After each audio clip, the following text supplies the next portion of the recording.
What's up, guys and ghouls, and welcome to another episode of Fright Mic. I'm Liz. I'm Sam. And we're continuing the almighty Renaissance theme. We're pushing through. Onward through the Renaissance. Back with another mummy movie. That's right. Hell yeah. We're talking about The Mummy Returns from 2001. Because what else would it do if not return? A mummy double feature. Shit. Yeah. Now, these movies are so vastly different in quality? No, not quality. CGI? No, what's the word? I can't think of the word. All I'm saying is that The Mummy, sure, there are some questions, where some like, oh, I don't know how that, whatever. This movie has so many holes in it. And so many things that I'm like, bitch, what? But I make an exception. You know why? Because I love Rachel Weisz, and I love Brendan Fraser, and I love the guy that plays the Imhotep? Ardith. Ardith Bay. I love him. Yeah. I don't love Imhotep. What's that guy's name? Arnold Vosloo? Is that the actor? I don't even know. I don't know. He looks like my cousin to me. And so, like, watching him dance around in, like, a sarong, I'm like, oh. Dance around? Yeah. You mean you don't like the CGI rock? No. But I will enjoy decimating it and talking about it. Oh, that's coming. Yes. The roast is coming. The roast. This one is... So there was a lot of CGI in the first one, but this one is loaded with it. And it looks so bad. Yeah. Like, it was early 2000s. This is 2001 we're talking here. That was 99. Yet somehow 99 looked better. I was going to say, the CGI in this one is unforgivable. I know. It's weird, right? Yes. Like, it's almost like they... I don't know. Like, they were like, we have a bigger budget. Let's go all out. I did hear, though, so maybe this is, like, answering for some of this, that this was rushed. That the studio was like, we need this out, on X date, and you need to make this happen. And all of the, the graphics guys were like, no, we need more time. And they were like, no. So this was like the finished product. I hope they're proud. I hope it was worth it. The rush job. Yeah. How did they look at that, even as a rush job, and not be like, you guys, we can't. We can't. How did they look at the end? See, that's the thing. It's the end that really matters to me. The end? That's when it gets rough. The end, like... The quality of the CGI. No, exactly. Like, who watched that final cut and said, like, guys, this serious? Is the one. This right. is the one. Like, nope, this looks... Put it out. This looks... Yeah, I'm happy. Looks good to me. Who signed off on this? Yeah. I'd like to know. I feel like know, that actually. like goes down as like one of the worst CGI moments in movie history. Yeah. Like, hands down. It's bad. Well, I mean, we'll get there. That's like at the end, but I will have a blast roasting it. Yeah. I feel like the special effects in like the Cabinet of Dr. Caligari are so good. So sometimes there's too much CGI and it's not good quality CGI. So like, why would you keep going with it? Why would you keep like throwing it in there? Just because you have the money to do it doesn't mean you should do it. Isn't that like the key to life? Just because you can doesn't mean you should. Yeah, but I do it anyway. And then I suffer for it. It's fine. Yeah. Fair enough. Yeah, I don't know. I can't wait. And I'm going to rip this movie to shreds, but by no means does that mean I hate this movie, because I love this movie. I think this movie is great. I think this is a great sequel to The Mummy. I mean... I don't think that either The Mummy or The Mummy Returns is historically accurate by any means. What do you mean? But I think for like a Indiana Jones type, like... Adventure movie, like, that kind of also has history in it, I think it's enjoyable. Oh, yeah, for sure. Mm-hmm. And we're with our same cast of characters, with Yeah. a few additions, a child. And more on Knocks on a Moon. Yeah. Patricia Velasquez? Yep. Velasquez? Is that her name? I love her. Yeah. I know I said that last Icon. episode, but I love her. Yeah. Oh, I love everybody. so great. They're all great. Mm-hmm. Yeah. So I'm it ready was to just dive nice to back see in. them like return because the first one came out in '99. This one was 2001. So not much time has passed. Exactly. Everyone looks pretty much the same. Mm-hmm. I do have a question on the timeline, however, Oh yeah. because About their kid. yeah, Yeah. because let's do the math. Because in the first one, we first meet Rick O'Connell with the French Foreign Legion in 1923. And then it flashes to 1926 where we meet Evelyn and she meets Rick and the whole movie begins, right? 1926. Mm-hmm. This movie takes place in 1933. They have an 8-year-old son. How? Explain. I'm going to need someone to explain that. I'm not good at math, but I can figure that out. Yeah. That's a little Shit don't add up. questionable. Yeah. Interesting. And for being only 8, this kid's like 11, 12. Yeah, he's real Right? smart for Yeah. an 8-year-old. Like, he's not an 8-year-old. Yeah. 8-year-olds eat boogers still. You know what I mean? Like, this kid. This kid wears a suit. Yeah. And he says, "Watch the suit." And he could read like ancient Egyptian. Yes. And he's also like sassy enough to be like, I don't I sass my parents. What makes you think I won't do it to you in the face of danger in like an ancient Yeah. mummy coming to life? And he's just like, Yeah. mind the suit. It's Brooks Brothers, please. You're 8. Yeah. You barely know how to wipe your own ass properly. Like, And that's the most unbelievable thing What? about this movie. that is the most unbelievable thing about this movie. The This sassy this 8-year-old? child, yes. Yeah. Yeah, he's not great. With all that being said, I didn't hate him. No, God, no. I feel like there's a lot worse kids in movies. Yeah. He's not bad. I think when I like originally saw this movie, I was like, oh, great, there's a child. Oh, a kid. You know, having a kid in like an action movie could like kind of make or break some of it. I feel because if the banter isn't good, the Yeah. one-liners aren't good, and he doesn't have like some of his one-liners are all right, but like then he's got bad ones. But it doesn't break the movie. Yeah. So like we let it go. We let it Exactly. go. He's not that bad. As far as movie kids go, I didn't hate this kid. Right. Yeah. I mean, he's the offspring of two beautiful people And brilliant. and brilliant. I know, I love it. Yeah, he's actually like useful. He Yeah. gets taken, but like he's smart about how he's able to like drop the breadcrumbs to get them Yes. to find him. I apologize if you hear my cat in the background. He is also a mummy enthusiast. There's He no was like- cat here. There's just me. He says hi. Uh. Yeah. Yeah, I got a lot of questions on this whole movie that I feel like I'll just get to as we talk about it.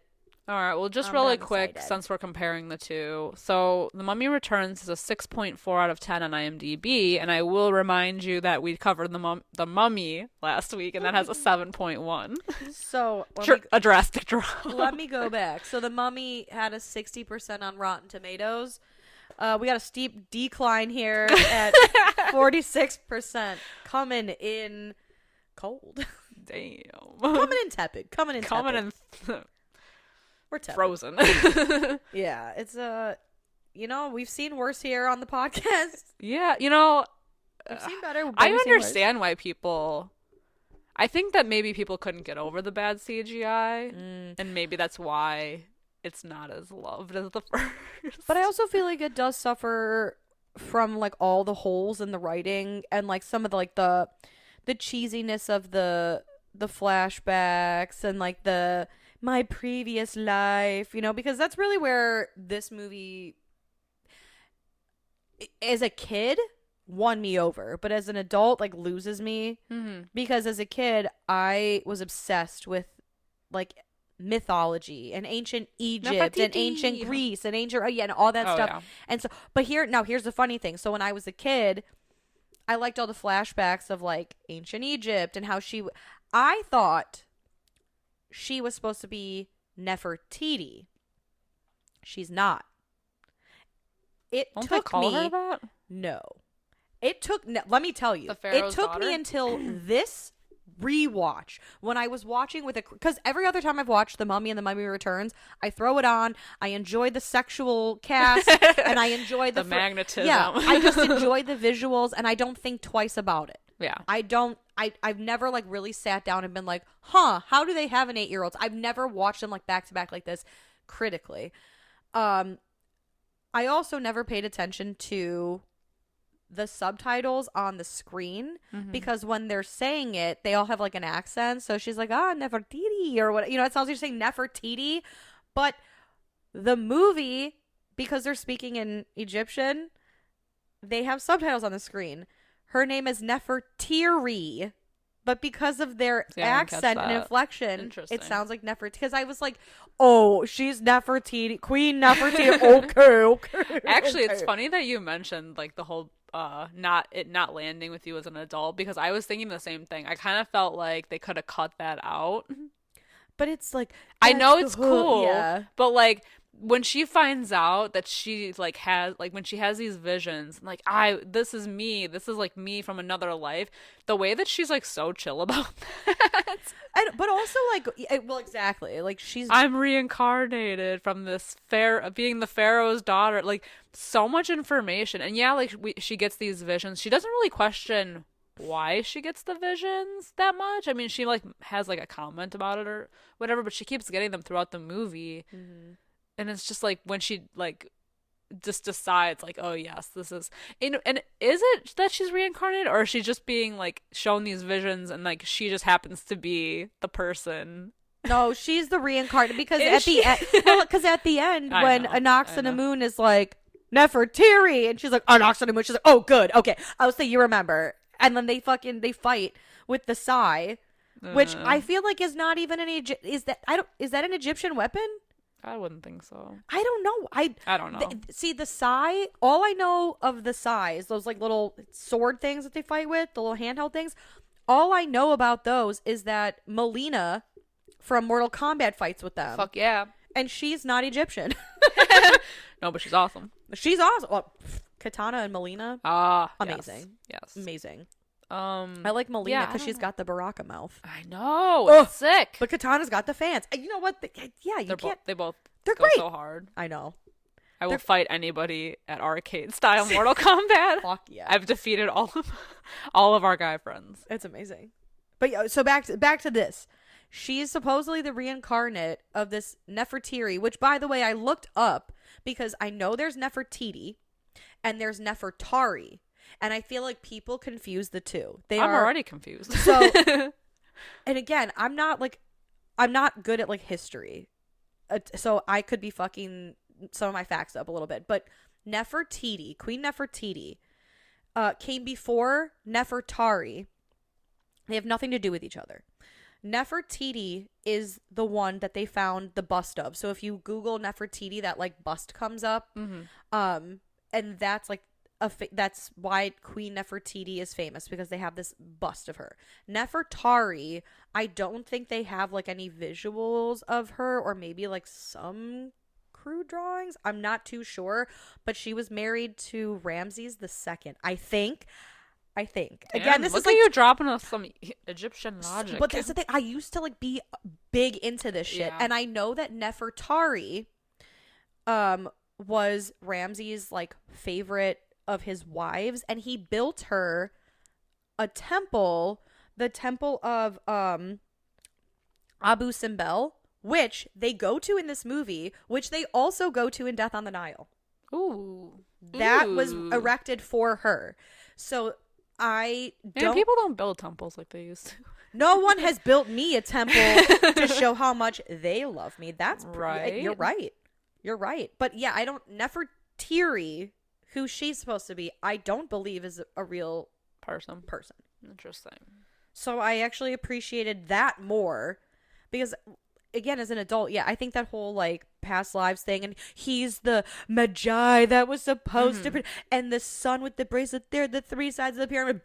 I don't care. Yeah, they throw that in there too. The whole he's a magi and like the chosen one, all that stuff. And it's a lot. I hate it's such a cheesy trope, and it's like it sucks that this movie like relies on a lot of tropes, I think.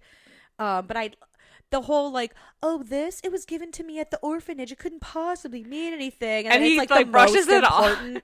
He brushes it off the whole movie too. Oh my god! Do we even see this tattoo in the first movie? And now all of a sudden he has it, and he was given it. He was given this tattoo at an orphanage in Cairo. He says, but like he's the chosen one. So like, were they tattooing all the kids at this Cairo Nope, just him. orphanage? What made them tattoo? You know what? You know what? It gives Spaceballs, which is a satire. Yeah. You know, like, oh, this medallion around my neck doesn't mean anything. I know. Well, see, every time they talk about like anything with history in both of the movies, I feel like it gets a little bit lost on me a bit, just because they talk so fast about it. Yeah. And everybody's got like, you know, all the names are really long and they all kind of sound the same. Yes. So I'm like a little confused, but I get it. Yeah. Yeah, we're shown quite a few flashbacks in this one, including a flashback of something that happened in the first movie. Yeah. But from a different viewpoint. Crazy. That's interesting. Crazy. Which is so funny though, because like I feel like that's not how it went down in the first. Yeah. And now supposedly allegedly that the reason that there's so many like conflicting things between the first and second movie is that they didn't think it was going to blow up as big as it did, so they had to get like real creative as far as like, what do we do for the sequel? Yeah. Because like in the first one, Imhotep wakes up and he looks at Evie and he's like, and he thinks that she's like his princess. But then in the second one, he would have to know that she wasn't. Right. And when they do capture Evie, Anaxanamuna's like, I thought you would enjoy watching her die. Exactly. You know, so like he knows. Especially considering that because these are only less than a decade apart, this like Anaxanamun reincarnate was walking around at the time. Right. So she had to have been there the whole time. Right. And she had to at some point know that she was, and her and Imhotep have some like weird connection. Like from the moment he's resurrected, she like marches up to him and she's like, hi, I'm Anaxanamun reincarnate, and he's like, only in body, soul in spirit. Like he fucking knows. Like they just are speaking the same language. Yeah, but you know, and that's the thing too, if she had shown her face, then nothing in the first movie would have happened anyway. Exactly. Oh my god. Like she would have been the one to go wake him up so that he could, you know, do the whole you know, I'm gonna, you know, take your soul or whatever. Yeah. You know, the whole thing. The whole shebang. Ritual, yeah. Like, but it happens in this movie. Yeah. Instead. Which is funny because even after that does happen, she's like no different than she was before. Oh my god. Like these movies make it seem like, I should say this movie, The Mummy Returns, makes it seem like coming back from the dead is A, easy, and B, not like something that would just scar you for life. Yeah. Like I think of American Horror Story Coven when, and again, spoilers for people who haven't seen Coven. Like I really don't care at this point. It's been on, you know, it aired so long ago, but Emma Roberts' character dies, right? And then she gets brought back and she's changed, right? She's like darker because she's been dead and like knows what's up. Whereas like Evie comes back and she's just she's no different. She's ready to fight. She's sassier than ever. And then at the end she tells Rick like, do you want to know what heaven is like? Like, ma'am, that didn't jar you? Yeah. Do you need help? Yeah. And then the Anaxanamun like reincarnate stabs herself so that the soul of the old Anaxanamun could come back in her body. Mm-hmm. But she's not changed in personality either. Right. Like she's still acting like the woman from still before. A twat. So like, what was the point of that? I don't know. It was weird. I don't know. It doesn't make sense. Ah. Yeah. You know what else doesn't make sense to me is Evie's fashion in like some scenes. For 1933, I just don't think like the high skirt with the high slit on the skirt. No, it's like the very first scene that we see when they're, you know, palling around in that temple. She's got like a modern day like Walmart tank top on. Oh yeah. You know what I mean? It looks like it was made by like No Boundaries. Yeah, she looks good. But she looks great. The fashion Yeah. looks very 2000. Like they got it at like the like Discovery. yeah, no, I get that. And I was like, did they even like? It really made me wonder. Like, did they have tank tops like that in 2000? No, I feel like her fashion in the first movie was a lot more accurate to how like an Definitely. explorer going to Egypt and all Definitely. that would be. Whereas this just kind of like swinging around. Yeah, this one feels very like Amazon fast fashion. I don't know. Like I don't know. Yeah, no, I get that. Yeah, I get that. and that's just like a small gripe. And I mean, so we open with the Scorpion King, which is a whole other layer to this movie. Oh my god. The fact that this terrible CGI, like little, and like obviously the bad CGI is at the end, but the fact that this little itty bitty blurb in this movie spawned its own movie and several Yeah. sequels. Which is insane. I've never seen any of them. I didn't even know there was more than one. Oh my god. Wild. I think I talked about the Scorpion King in the last did. episode. I still the brow waggle at the end haunts me to this day. I can't get over it. I can't get over it. But yeah, we start with the Scorpion King. Yeah. And his army getting defeated. This is what 3067 I don't BC? even know. I know it. A long time ago. In a galaxy far, far away, the Scorpion King and his army were defeated. And they were exiled to Amshir? Amshir, yeah. Well, Amshir's the Oasis. Right, exactly. Yeah. So, yeah, that's where they're exiled, but he ends up making a pact with Anubis, blah, blah, blah, yada, yada, yada. Yeah, yada, yada. Yeah, so in order for him to get all the, like, riches and the power back, he has to serve Anubis. And so after he does, and his army is successful, he's then put to sleep. Yeah, they go back to the dust, or to the sand, or whatever. Back to the sand. And they wait to be awakened. And now we're back in Egypt, 1933. That's right. We've got the O'Connell family. That's right, the family. Evie, Rick, and their wiener son, Alex. I'm glad you said his name, because I'm like, what the hell is his name? Yeah, they're like fucking around in this tomb because the Evie has been having dreams. I feel like just to like cut you off for a second. I think I might have said this in the last episode. She's like this ultimate like Egyptian scholar nerd, like is so interested in all these artifacts, knows everything about everything. But the way that they just like waltz on into all of these pyramids and temples, these sacred spaces with like no regard. Yeah. I feel like that's not like what a true person would be like. No. That was like into all of this, Especially considering they've already lived the first movie. Yeah. With like the booby traps and the things like that, and like he's skittish, rightfully so. He's like, we shouldn't be messing with this. Remember the last time we opened a chest? What all happened then? But she's like just waltzing on in, turning keys, opening things. I don't know. But also he lets his son just fuck around in the temple. Like, remember the son pops up and he's like, oh God, you scared me. What are you doing? Go back and, in that other room. Yeah. Like, I don't know, keep yourself occupied. Why are you letting your son into some crazy ass temple that you don't know? Yeah, leave him at home. Yes. And you guys are palling around in the corridors. Yeah, I feel of like they this shouldn't thing have had a you've never kid. been. No. If they were going to continue this dangerous life of exploration and Oh my God. Irresponsible. Yeah. Irresponsible. Not the best idea. No. Because he gets in just as much trouble as she does. Mm-hmm. They're cut from the same cloth. They really are. And just to mirror the first movie, he ends up like knocking over all the pillars in the temple, like she did with the bookcases in the first one. That's true.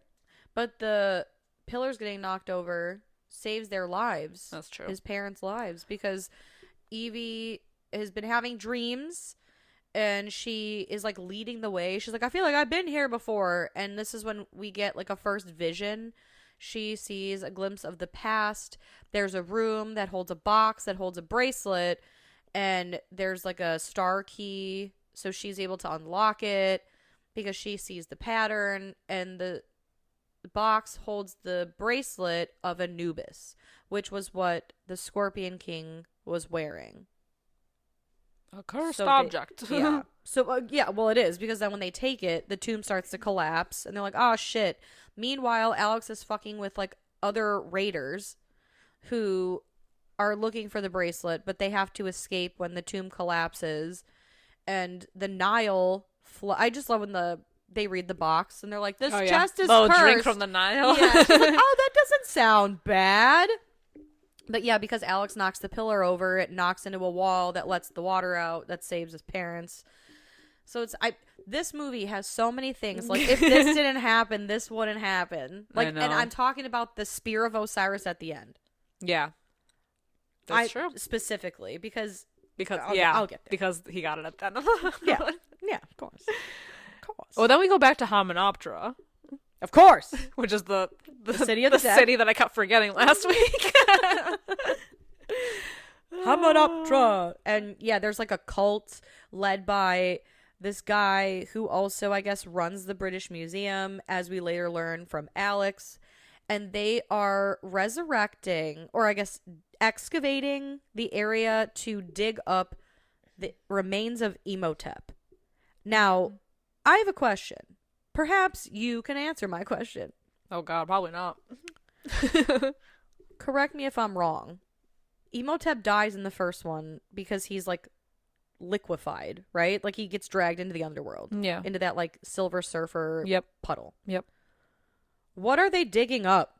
I don't know, because when they do get him, he's like encased in carbonite or some shit. Yeah, it's like an amber, like dinosaur shit. Yeah, like Jurassic Park. Like he's in something, like encased in stone. Right. Like how does he have diggable bones remains? Like, I don't know. You know? Yeah. I feel like they really took some liberties. They took a lot of liberties. They took all look the at how liberties. many potholes we've already found. That's true. Yeah, it's crazy. But they also are looking for the bracelet of Anubis. Yeah. And they have the book. Mm-hmm. The same books in the first one. Mm-hmm. The Dead and the other one. the gold book. The gold book. And the black book. Yeah. You know the ones. But our Death is like a spy amongst them, because he's supposed to be guarding this, and there's a whole situation with all these guys digging. Yeah. Thought he was supposed to be like, but he's really slacking on his duties. Yeah, but he's an internal spy, so we'll forgive him. He's awesome. We love him. But yeah, we do. Yeah, he's in there, so he knows that they're what they're after. Mm-hmm. And because the looters are also working with them, and they let him know that the O'Connells are the ones that have the bracelet. So so our Death needs to get to them before. Well, and we also know that the bracelet is on its way back to London, and so the looters tell the cultists, after they of course like resurrect Imhotep and bring him back to life, like, oh, we gotta go to London. To London town. Now, their house is so freaking nice. That is an estate. Yeah, it's beautiful. Man, that gold from the first movie really paid out. Truly. Because when these people go into the house to like invade, they're like, it's almost like they're in like wings, because like you can't even hear. Like they're in the same house, and like nobody heard all this shenanigans happening in like one room. It's wild. It's like, it feels very like Croft Manor. Yeah. Very Tomb Raider. Yeah, it does. Yeah. Yeah, their house is massive. Mm-hmm. Love that for them, truly. Yeah, but Alex puts the bracelet on because he's a little shit. Mm-hmm. And he sees like visions of that temple. Mm-hmm. And it's what is it, Giza? Pyramids of Giza? Yeah, he sees a few places. It's basically like the map showing how, where to go. Yeah. It's like all these different stops, which I think is funny, because they say that like you have to go to where the bracelet leads you for it to show you the next place. But I feel like right here, he sees like all of them. It's like Pyramids of Giza, Temple of Abu Simbel, Philae. I think there's like another one in there. I'm not even sure. I don't even know if it is the Pyramids of Giza, but ultimately they're all leading to the Oasis. Yes, in Amsher. And he can't take it off. It's like stuck on him. Yeah. Which this is also a plot hole, I think. Maybe I'm wrong. I don't know. what was the transportation situation in 1933 like? Because this moment right here, Alex puts the bracelet on. We find out that the bracelet needs to be removed by going into the temple in Amshare in 7 days' time by the sunrise. Right. They get to Egypt real quick. Yeah. From London. Well, he takes the train. The rest of them take that, like, blimp thing. But they're already in Egypt when they find that blimp. Yeah. Oh, I don't How know. many days did it take? How many days in 1933 does it take you to travel from London to Egypt? That's my question. You got a week. Everybody had ships. I don't know. Yeah, like obviously they're on a train. So trains exist, but it also, like, if you took a train from California to, like, from the West Coast to East Oh, Coast, yeah, I know. that's a long time. Yeah. And that's today. Yeah. You know, there's no commercial flights. That's something that is also, I was curious. I never Yeah. like thought of before. No. I mean, it's a good question. I don't know. I think, and that's the thing. I don't think I'm very smart. So like, I'm sure. Well, you someone just asked me listening what is like- transportation was like in the 30s. I'm like, I don't know. They had cars. like, And blimps and trains and right. But I don't know at the speed of which, like, how they were able to do it per Exactly. se, especially because they kept getting, it was, well, especially with the train, they kept stopping, like, Plus, they had to go to all those stops. Yeah. And they had enough time to let Alex build these sandcastles. Like, what were you doing? yeah, at like these the stops? overnights were lengthy. Yes. Yeah, I I'm don't know about all that. Yeah. I'm just curious as to the timeline of these next 7 days. Well, they take Evie, and I think that was enough motivation for Brendan Fraser to be like, I'm getting my ass to Egypt now. But they do that all in London. He gets her back in London Oh yeah. because they go to the British Museum. Oh, that's right. Yeah, it's crazy that all happens in one night. I'm telling you. Longest night ever. These are the longest 7 days in history. so in much, recorded so history. much has happened. Armies have been resurrected. And let's not forget, we haven't even talked about the fact that I think London as a whole, as a society, is never going to be the same after they were ravaged by mummies Oh yeah. in public. The mummies are just out in public. That's what I thought about the first movie. Remember when I was like, where is this mummy army coming from? When like the whole town turned into zombie mummies? Yes. And like, it's not just museum curators and librarians that hang out in Cairo. Like, there are people that live there, but there's like a whole army that's like, hey, Imhotep. And like the kids down the street at the playground aren't like, oh, that's weird. That's interesting. Yeah, Where are the civilians? that's true. At least we got British civilians in this one. Yeah, yeah. And they take the double-decker bus through town. It reminded me so much of Spice World. Yeah. I love it. I know. Especially when it turns to clay. Yes, exactly. Oh my god. Yeah, so like before we even like leave the house, right? We're still back at the O'Connells. Oh yeah, we got a lot of information dump happening in this scene with our death. Yeah, well, so basically, like, Jonathan appears. He's got a gold spear because it's all that was left from their treasure haul from the first one, which I don't even remember them getting the gold spear in the first one. He grabs it at some point. Okay. See, like, I don't remember that at all. I think he grabs it. I'm pretty sure. Well, thank God he did. Otherwise, this whole movie would have been for naught, especially at the end. Yeah, really. When he gives it to Izzy and then they're about to head off into the woods or the forest and Jonathan just happens to take it. Thank God. Right. Because had they gotten all the way to that temple, what would they have done? Oh yeah, like a lot of things fell into place perfectly for them. Yes. But that's what's so great about an adventure movie. That's true. That's true. The things just fall into place how they do. The No one chips fall knows. as they may. Right. No Yeah. one knows. But the whole reason I even went back is because we were like, oh, so Jonathan's here and they have the gold spear and then they break in and they end up stealing Evie. Yeah. And they steal the box that they believe the bracelet to be in because Alex is like, here you go. And then, yeah, when Ardeth shows up, Brendan Fraser's like, what are you supposed to be protecting? Because you're bad at your job. Yeah, and also too, like he should have waited for them to bring the bracelet back and then attack. them, not go all the way to London, then back to Egypt. You know what I mean? Like, it doesn't make any sense logistically for him to do that, because now he's like leaving his post again. Yeah. Yeah, but he dumps on him that they have to get to the oasis before the Scorpion King rises, because the army will destroy the world if that happens. Armageddon is inevitable. Yeah, or anybody who tries to wear the bracelet can take the Scorpion King's power. I don't know. I wasn't following. I think. It's something like that. I feel like... Either way, the world is fucked. Yeah. Yeah, that was... Because that's the whole point of Imhotep wanting to destroy the Scorpion King, so that he could get his power instead. Right. Right. But then it was like that whole thing of like, whoever has the bracelet controls the army, but the bracelet also... I don't know.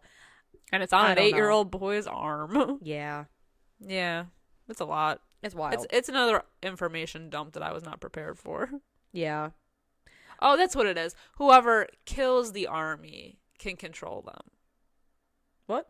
Whoever kills the army can send, like, or whoever's... I don't even know. I know, that's what I'm saying. Like, whoever... Like, did I write it down? I wrote it down, but as I'm reading it, it doesn't make sense. Like, whoever kills the Scorpion King can control his army and then take over the world. That's what I meant to say. Sure. Yeah.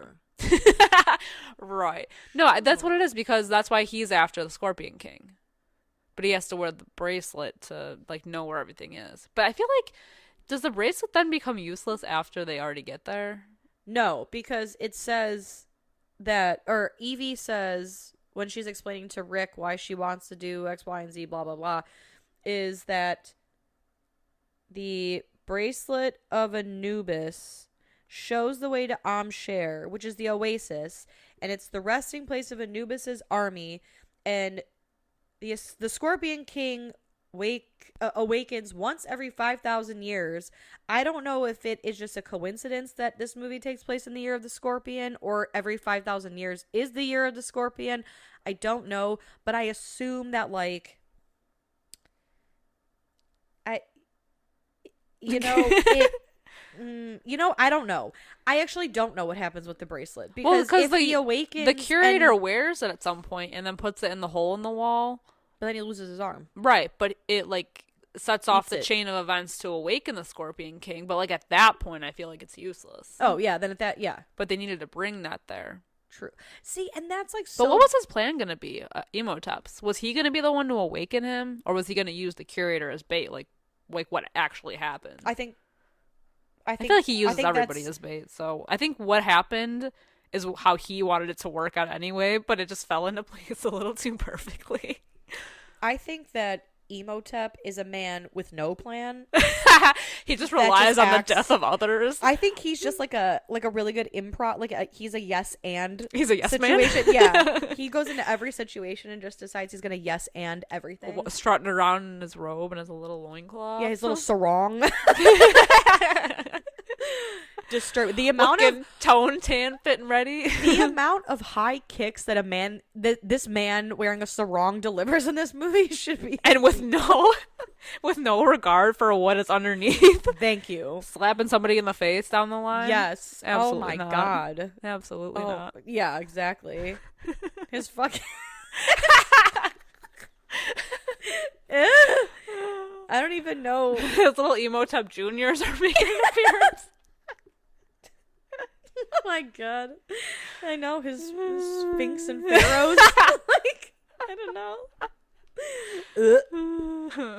What's the Egyptian version of Twig and Berries? Ew. Disgusting. His little mummified. His mum skulls. Ew. Yeah, he. Nice and airy for him. Love that. I mean, he's in the desert. It's hot. Yeah, that's true. No swallows happening here. I just really appreciate that in this movie, Imhotep goes from mummy to, like, bodybuilder, wrestler, like, he's a walking 8-pack and biceps, and he's so greased up and just like lubricated and shiny at all times. And then The Rock goes on to be part of the Fast and Furious franchise, where he too is a walking 8-pack and biceps that is just gloriously glazed like a donut at all times. Yeah, he's got a weird like mullet situation in this movie. The Rock? Yeah. Like, you can tell that wig is wigging. The wig is wigging. No. It's a unit. It's a whole unit. There's a wig unit in this movie, and he's wearing it. He is a unit. My God.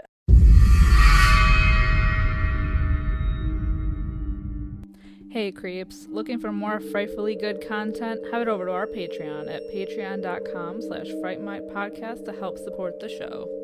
We have current movie reviews, spooky cocktail recipes to match our theme of the month that you can enjoy if you're 21 and over.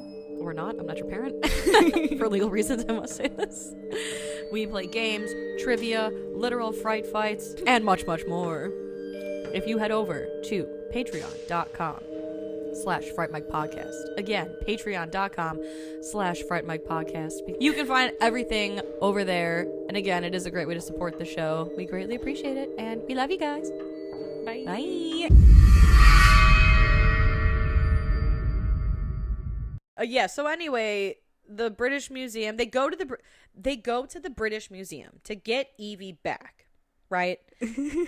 My question to the cult is, you transported Imhotep's crusty, like, chrysalis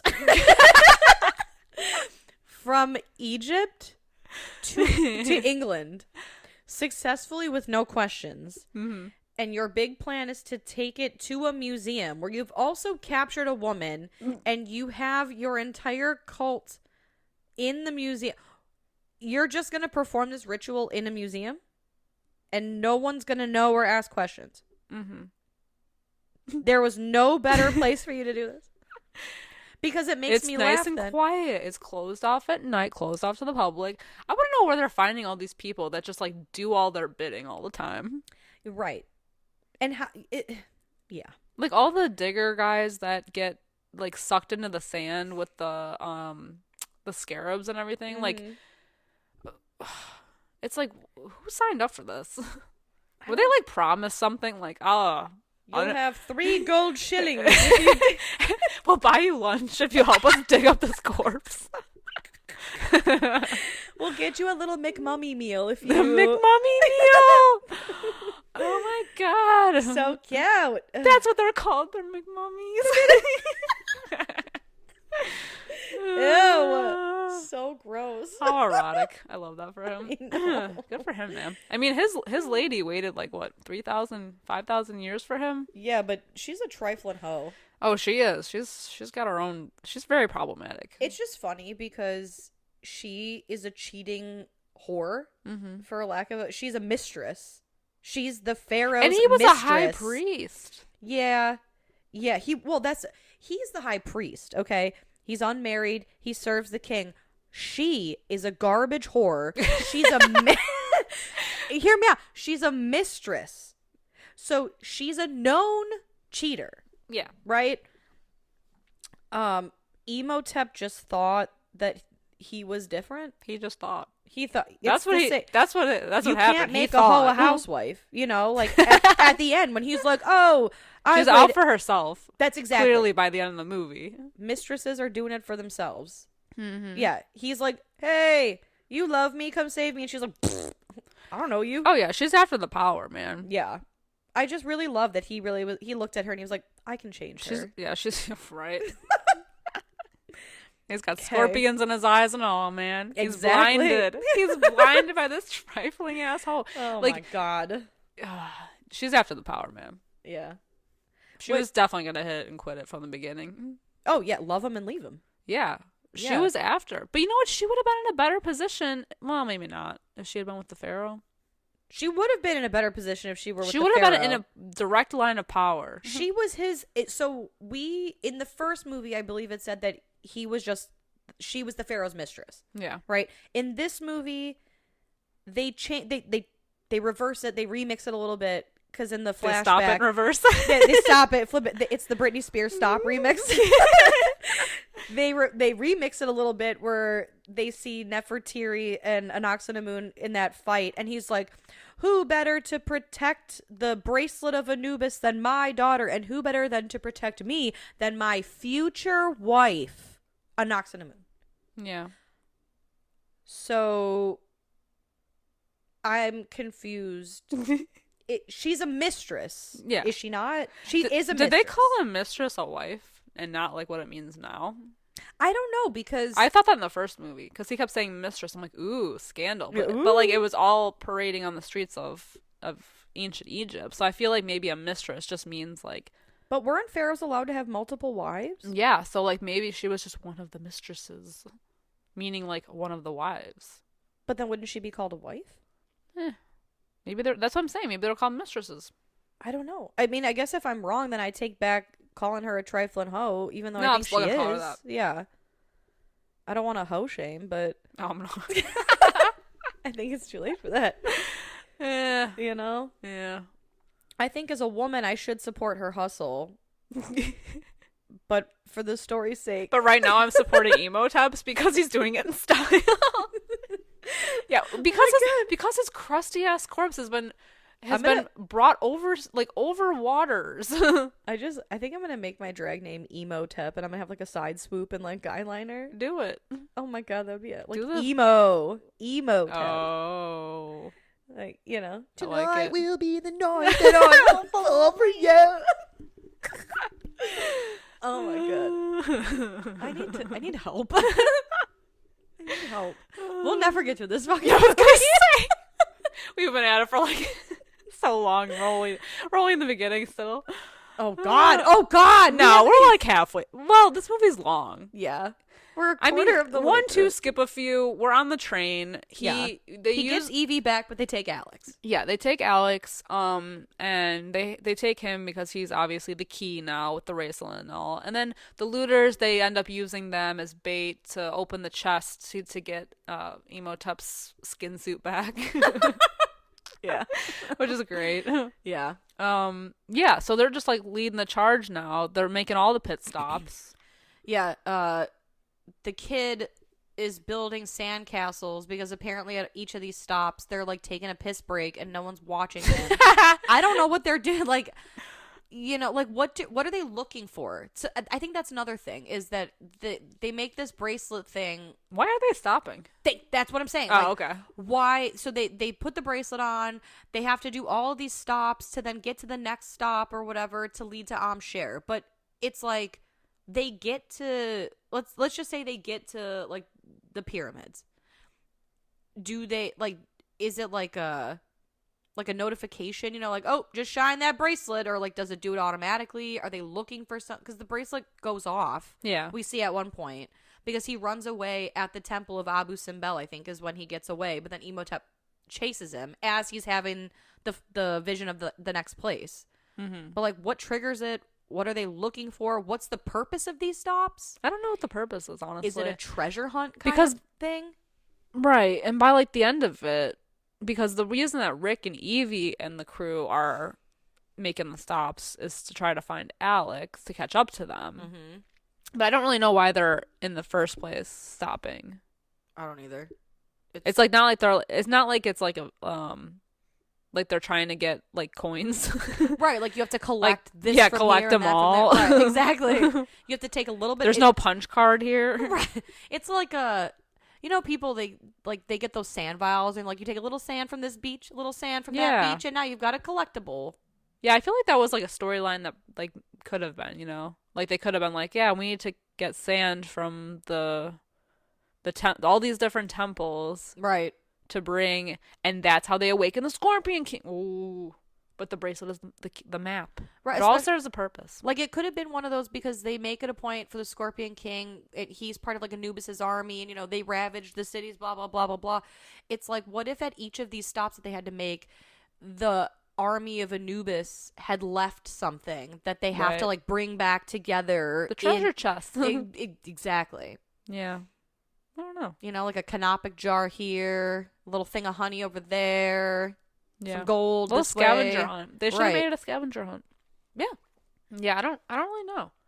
Because it really did, like, drag the plot out a little bit. For no reason. Because even, like, after all is said and done, like, they end up finding Izzy anyway. And they go to get the balloon.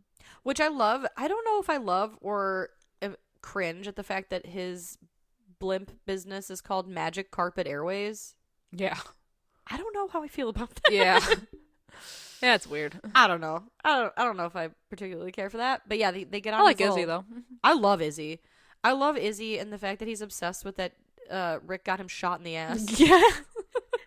I like when they're talking about, like, their past, like, missions. Yeah. When you walk through the streets with that belly dancer. Yeah, he's a belly dancer. I just like that at one point Izzy says something. He says something to Evie like, "Oh, you like watch out for that one." Well, he says something about like, "Oh, you'll have to see me at my best," or like, "This isn't my best," and she's like, "I have a feeling it is." Like, and I like that Rick's like, "What happened to your eye?" And he's like, "Oh, this little eye patch. I thought it makes was, me look cool." makes me look cool. But yeah, it's like while they're floating through the air on this like blimp is when Evie has the flashback at the same time that Imhotep and Moon are kind of like reliving their memories. Like he's showing her all these things because he's putting Moon's soul into this like reincarnated body. Right. What like and like what happens I hate to the bring other up more soul? questions, but like yeah, okay, so like there's that. But like if she already knew about Imhotep and like the reason that they were going so that she could do this with him, is that not good enough? Like why do they have to do it? You know what I'm saying? Like why did they have to like why did she have to like kill herself to get the whole soul? Because it seems like Moon was already there and she already had like the memories in a way. Right. Enough to know who he was. Right. Well, it's like for Evie, she's like she's Nefertiri and Evie, but for Moon, this poor girl who like had these, you know, she's like she like here. knows though. Well, that's what I'm saying. Like she's like known the whole movie. Both of these women, right? And that's true. Yeah. So like they're having the same thing happen to them. But like one of them needs to have the soul put in them. Yeah. And like Evie doesn't need she never has Nefertiri's soul put into her. Yeah. But she remembers the past through these visions. Right. But yeah, why do they have to do it to Moon? Exactly. It doesn't make sense. Like much of this movie. That I love. I know that. I love it. Right. Doesn't make any sense though. Doesn't make a fucking lick of sense, but it is great. We're here for it anyway though. You know, yeah. We're here. Brendan Fraser is great in it. Oh, I mean, they're all great in it. They're all great in it. Yeah. Goddamn. I know. But goddamn. Power couple right there. Absolutely. So a couple more things, you know, yada yada yada. Oh, yeah, I like their little knife fights though. Those were real though. They didn't have like a stunt double with them. Like the two girls actually learned how to knife fight. But they also backflipped. Yeah. They learned how to backflip. And they actually got No, like the knife fight segment was not okay. Like they learned how to do that. I'm sure somebody else. I was like, around. come on. I mean, maybe not though. Maybe they got on cables. You know, maybe. I'm speechless. They actually got stabbed for the movie. I'm speechless. You're right.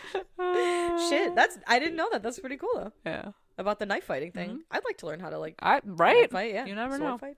You never know. Sci fight, yeah. Yeah, there's a couple of them in this movie too. I love it. Yeah, because they have one more. Okay, but this is funny because this whole like flashback memory of Moon fighting Evie / Nefertiri, whoever the fuck she is.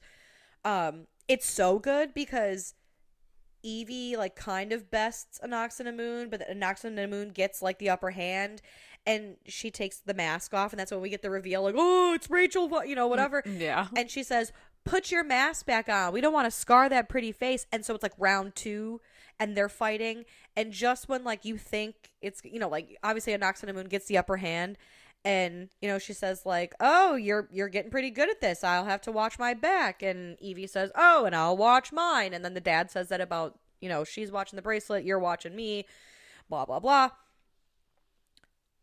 the fight between the two of them, it's like they didn't give, like, Anox and Moon was like, I'm going to kill you. Oh, yeah. The second one? Or the first? Like, when they're still in this, like, flashback. Oh, yeah. When they fight later at the temple with the Scorpion King, I like that Anox and Moon's like, Nefertiri, and she's like, Anox and Moon, and she's like, good. And then they start fighting.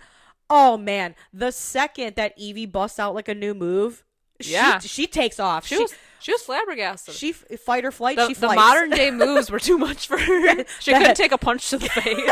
The headbutt. She's like, ooh, I gotta go. I gotta get heavy flight response there. Yeah, she fight, then she flight. Yeah. So back to the balloon. Yeah.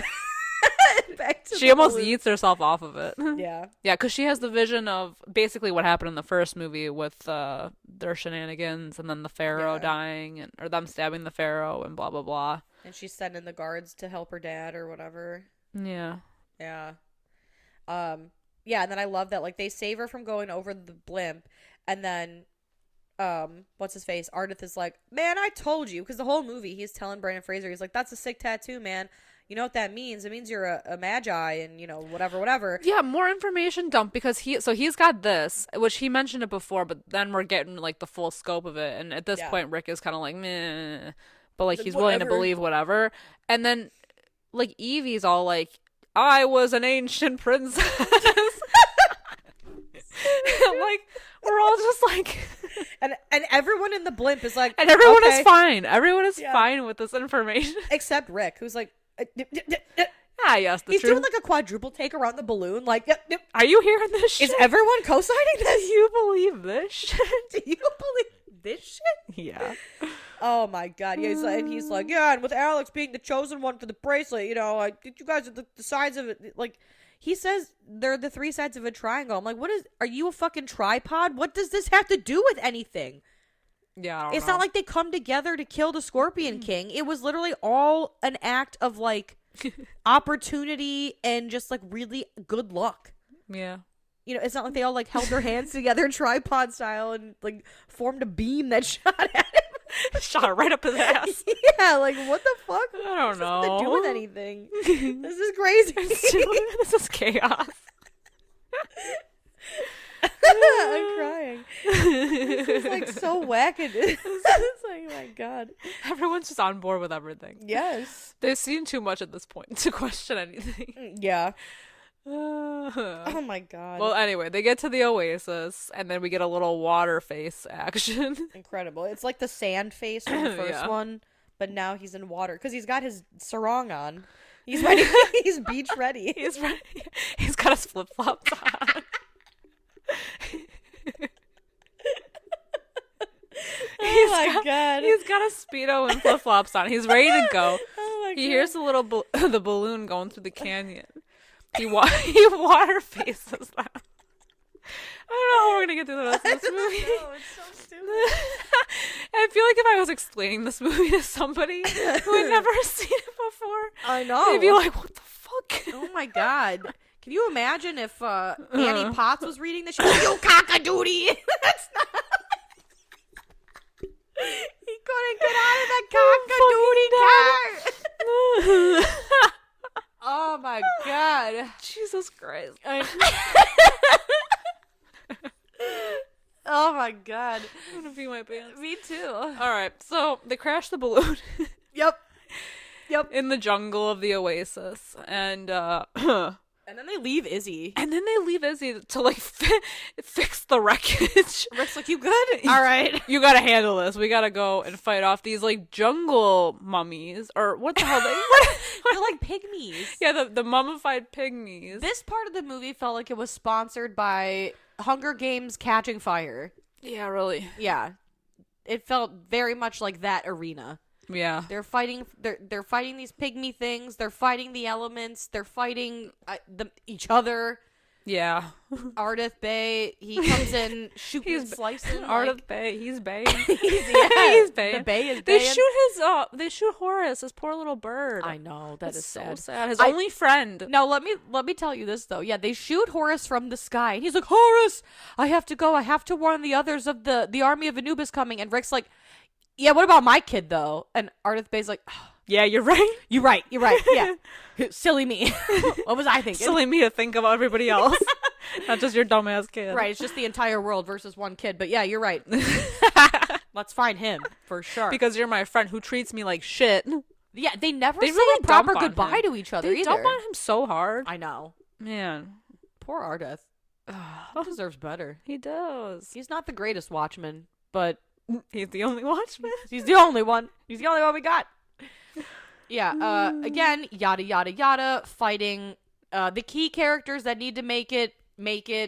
Alex is scooped up by Rick and literally shot into the into the pyramid just as the sun is rising. Thank God. I was worried. It's true. He's like shot put in there. Oh my God. It's a fucking buzzer beater, I'll tell you that. They've really done all the work because when Imhotep and Anox on a Moon show up, I mean, like, everything is already in place for them. Yeah. Imhotep is just sliding by the seat of his pants. I'm telling you, he's very, like, excellent. The man with The plan. bracelet is at the front door. Exactly where I wanted it. Exactly.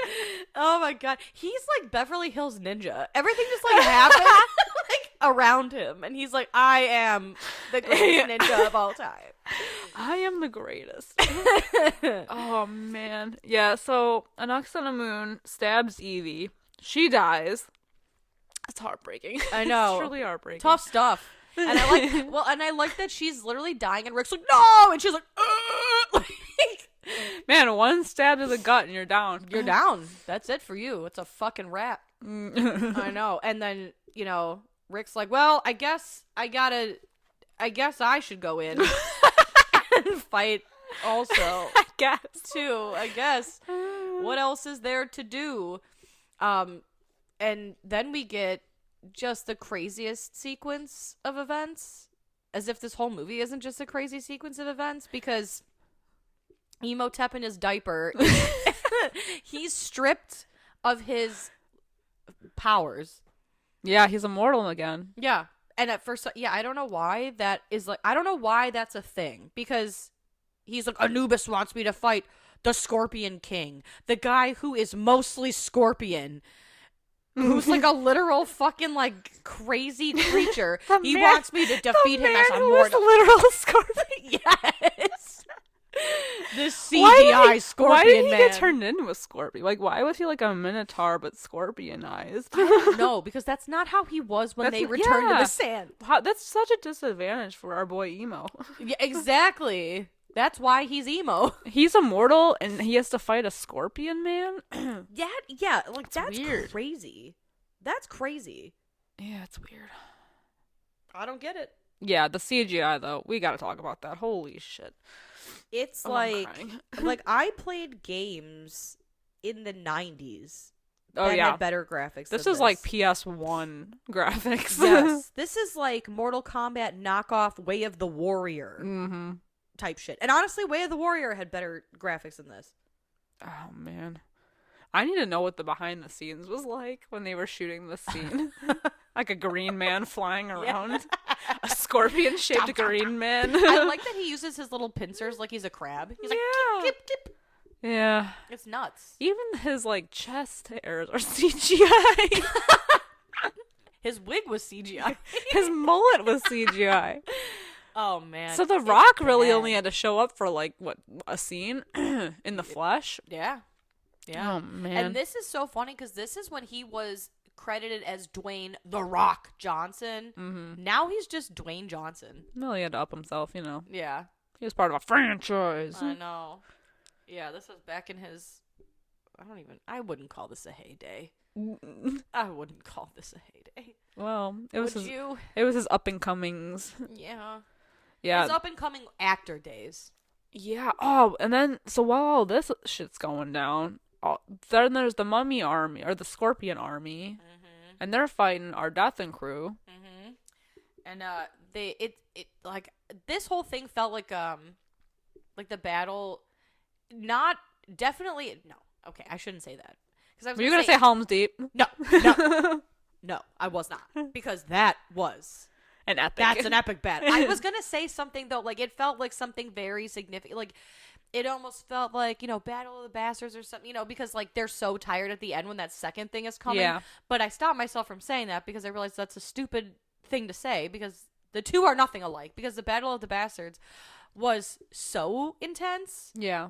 This was not so intense. A lot of sand flying around. Yeah, it didn't... Not a lot of bodies after, I didn't hit noticed. the same. Yeah, exactly. Like, after all was said and done. And then when he turns the corner, because they think that they've won, and there's even more of them coming. Right, and that's kind of what I was thinking, like, oh, it, like, felt like Battle of the Bastards, where, like, it's so, like, exhausting or whatever, Yeah. but it's really not, because, like, yeah, Helm's Deep, Battle of the Bastards, the fucking, But they were outnumbered vastly.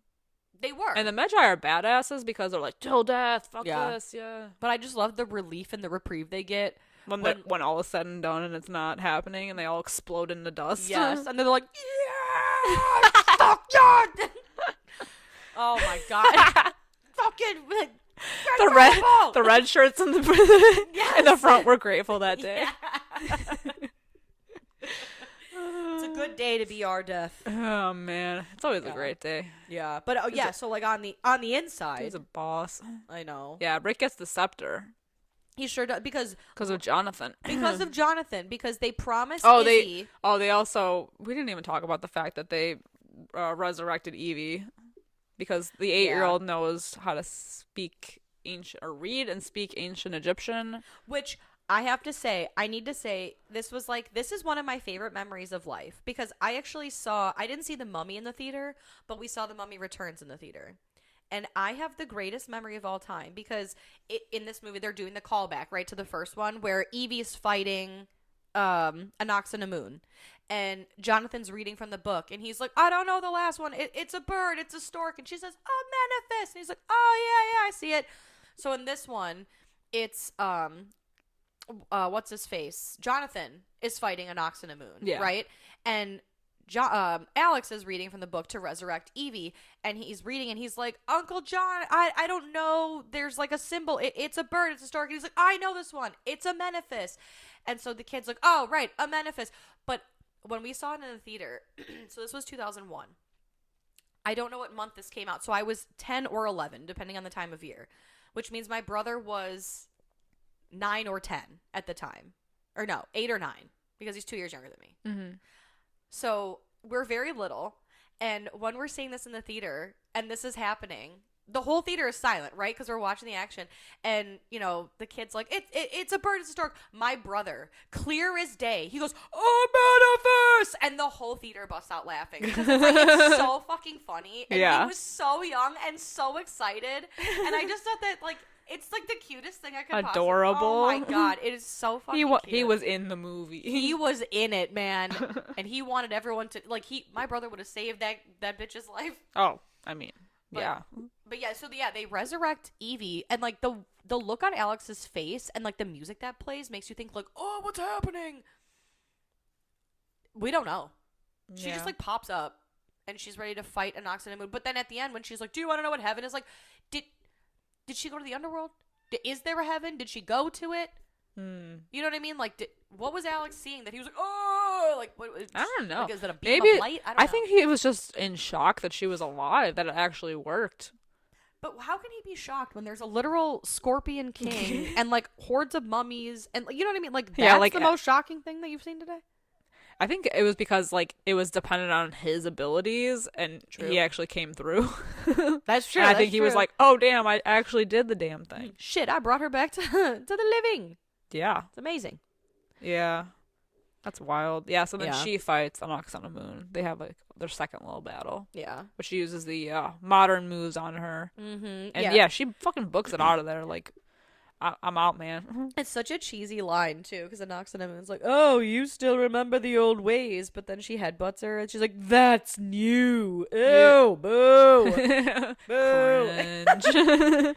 Meanwhile, Rick and crew? Rick just happens to stumble upon a very graphically depicted version, like, story of how to kill the Scorpion King. I love that. Really spelled out for him. Like, why do they make him so dumb in this? I don't know. I know that he's supposed to be like the the strong, strapping, swashbuckling type, and then like she's like the brains of the operation. But like, Yeah. why do they literally have to put pictures? I know. Like step 1, pick up spear. Step 2, hold spear. Exactly. Step 3, throw spear. And like, why did they chisel that into the walls? Like, you know what I mean? And the off chance, but it was his pyramid. Why would you That's have what I'm saying. Yeah, like why would you have written instructions on how to kill me? It's like the same logic in Van Helsing. Yeah. I have werewolves. The anecdote. Yeah, because I'm afraid of werewolves. Yeah. Okay. Doesn't make any sense. All right, sure. Yeah. But Imhotep goes to Jonathan goes to javelin throw the spear. Which again, okay, I need to talk about this real quick. We're so close to the end. But this again, okay. On the depictions of the wall and how to kill the Scorpion King, right? We see like the spear of Osiris, whatever. You have to pull the thing out, it's a spear. The person throwing the javelin has the tattoo that matches Rick's. Yes. So if I were a smart person and I was looking at that, I would think that I have to have that tattoo to throw because it's like it's in gold, right? Yeah. It's like emboldened in gold. Why do they have Jonathan throw it? Like, they make this whole thing about his tattoo. Yeah. And it's on the wall, and it was in the other temple. It's, like, so important. But then Jonathan throws it. Maybe it wouldn't have done anything, part. I think. No. Because ultimately, Rick is the one to do it. Yeah. So, like, there it is, but... I think, like... Because he wasn't trying to throw it to Rick, right? No, he was throwing it at him. Because then Imhotep grabs it from them, and then, Right. I don't know. I feel like he ignored that part on the wall. Yeah, but They kept telling him to do it. They made him really dumbed down. He's like, like he was too busy looking at where to throw the spear that he couldn't handle looking at the tattoo part of it. Yeah, exactly. I don't know. It's so silly. It's kind of like it's working. Why is like I have everything plugged in right? Why isn't it working? Because you didn't plug it into the wall. Yeah, you didn't plug it into the power source. You didn't turn on the power button. Exactly. Stupid. But anyway, it doesn't matter because Rick gets the spear and he spears the Scorpion King, and he dies. And then the temple starts crumbling, and like it looks like it's like getting eaten by I don't even know because all those plants get sucked into it. Like the oasis. Kind of basically what happened in the first one. Yeah. But like Rick and Imhotep are dangling above this pit of souls, and Rick is like, Evie, go save yourself. But in an act of love and heroicism, she dodges and it's like dodgeball. She's dodging all these rocks to save her love, her hot husband. And they leave. And meanwhile, Imhotep is like, oh, save me on Ox on the Moon. And she's like, nope. Peace. She runs, but she falls into a pit of scarabs because hoes get what they deserve. That's true. Yeah. And he's like so distraught. He has resurrected her not once, not twice, but thrice now, right? Because he attempts to do it in the first movie back in the day, does it again at the end of the first movie, and now again. Yep. 3 times. Backstabbing hoe. How good is this woman in bed? Like, for real. That he's done all of this for her. And he just, like, kills himself because what's the point? But if you guys are curious, it is, like, so funny. The part of this movie where like Evie is like dodging and going to save Rick.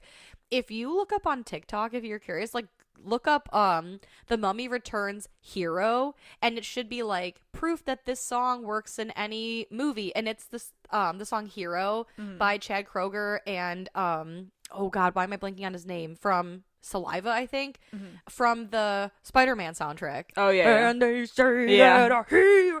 Dude, that song on that part of the movie sounds so good. I can't watch it any other way. I can't. It was too fucking good. Incredible. So good. Look it up, everybody. Why can't I think of that guy's name? I'll look it up now because that's going to bother me. But anyway, it doesn't matter. Yeah. Yeah, so they get out. Everything gets sucked in. Yeah. And, yeah. And luckily they make it out. And Josie Scott. Well, it's crazy too because like they get to they're trying to like climb to the top of the pyramid, because it's like basically like a tornado of things getting sucked into it, and then out of nowhere, Izzy comes with the blimp, which is like perfectly intact still, even though it crashed into the ground. Yeah, because it's got gas in it now. Yeah. So of course. And Jonathan steals the diamond from on top of the pyramid. Because of course. Souvenir. I do like that part though, where he's like, lower me, and they're like, it's not worth it. Yes, it is. Yes, it is. I agree. Greedy bastard. Oh my god. But yeah, that's the part where she's like, do you want to know what heaven is like? Ew, barf, gross. In front of their friends, family, and children. Later. And yeah. That was The Mummy Returns. Meanwhile, Ardith Bay, our man on the ground, he's just like, all right. Peace out again, you sons of bitches. Exactly. No, you're welcome. Yeah, you are welcome. Nothing. Fuck? Nothing good, man. I know. God, that man deserves better. He does. He doesn't even get a treasure out of it. No. What the fuck? Sick. It's sick. I wonder where he's holding up, the man. Disgrace. Ugh. I know. Yeah, so I don't know how we made it through this. I don't either. It's going to be such a long episode. I apologize. But oh, God. There were so many things. I'm going to have to edit out all of my crying. Leave it in, my man. laugh crying. Or there was just no noise, just me laughing so hard that I was crying. Oh, my God. All right. What are we going to rate The Mummy Returns? Jesus. I mean, in good conscience, I can't rate it anything good.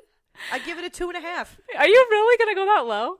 I can't. I mean, we gave the other one a 5. I don't think the Mummy a 5. I gave it a 5. We did. I'm pretty sure we gave it a 5. I mean, I don't mind this one. There's a lot of flawed logic. I'm gonna give it like a. I'll give it a 3.5. I'll give it a 3.5 out of 5 because man. I like it. Yeah. Because it's nostalgia and I like it and it's entertaining, but not because it's a good movie. Yeah. No, I agree. I'll give it like a 4. Seems so high though. I know. I know. I don't know. For now, I'm gonna give it a 4 out of 5. I love that for you. I do. No, I do. I'm being serious. I'm because I think it's actually a good sequel to the first one. There's a lot of flawed logic that I didn't really even think about until we started talking about it, but I still like enjoy it. Like I love double featuring these two movies. Yes. It's fucking ridiculous and the CGI is terrible, but it's still such a good time. I will 100% of the time put this movie on and or watch it if it's on. You know what I mean? Like, like all the time. I love this like movie. all the time. Yeah. But it's not good. It's not a good movie. It's not a good. But we're always doing our ratings based off of how much we enjoy, and that's like that's the that on that. I know. Well, see, now I feel like a dick because I enjoy this movie 5 out of 5 stars worth. That's but I can't give it a 5 out of 5 stars. I'm pretty sure we gave it a 5 out of 5 last week. But so I'm like, it's not that much. But I can make an argument for The Mummy. I can't. This guy. This thing? No, I know. I'm feeling it. Yeah. It is what it is. This movie is like the friend that you're like, I don't know.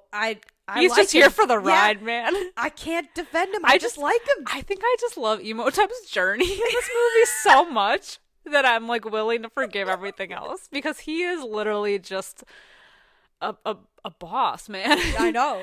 Everything just works out so well for him until it doesn't. He's the guy that thinks he's like in chess, right? He thinks he's like the piece, he's the king, but really, bitch, you're being moved. You are a pawn, dude. Oh yeah, you just kind of and everybody else's game. Yeah, exactly. Oh, I agree. I 100% agree. If he were alive today, he would have like in his bio, he'd be like, "I'm not a boss, bitch. I'm a boss." I feel like he'd be a gym bro. Yeah, he'd be a gym bro. Yeah, he's really showing off his tone thighs a lot in this movie. He'd be the guy that at the gym when he drops the weights, yeah. And he's like, "Oh." Not the grunter. He's the grunter. He's not the grunter. He's the grunter that drops the weights on the ground and the whole building is like and then he doesn't wipe the shit down after. The worst. That's disgusting. Yeah. Especially with the way that when someone would call him out on his shit, he'd be like, "Oh," like the way that the Scorpion King comes after him. He's like, "Oh, I'm your slave. I'm your servant." Yeah. Yeah, that's true. Yeah. Anyway. Please. All right, guys. If you're still here, thank you for listening. Thanks for coming on this magical journey. It's been a wild ride. Let us know what you guys think about The Mummy Returns. How do you think it stacks up against The Mummy? I feel like everybody likes the original or the first one more. But I feel like it's not that bad. It's really not that bad. It's a journey. If you haven't watched it in a while, goddamn, maybe go watch it instead of listening to this because I mean, really, I feel like we asked a lot of questions. Yeah. And didn't get a lot of answers. It's all good though. But yeah, just don't base the movie off of just the sole experience of listening. But you can find us over on Facebook, Instagram, TikTok, Twitter. We are on Discord, so head over to our Discord. Let's chat about the movie. We can make fun of it. We can laugh. We can cry all together. Hit us up over there. And of course, if you have time after the episode, hit us up with a 5-star rating and review wherever you're listening, and we would truly appreciate it. Maybe in the afterlife, we'll resurrect you. Yeah. If you don't leave us a 5-star review and a nice comment, I will come back as a CGI Scorpion Man. Face. Until next time, I'm Liz. I'm Sam. Rest in peace.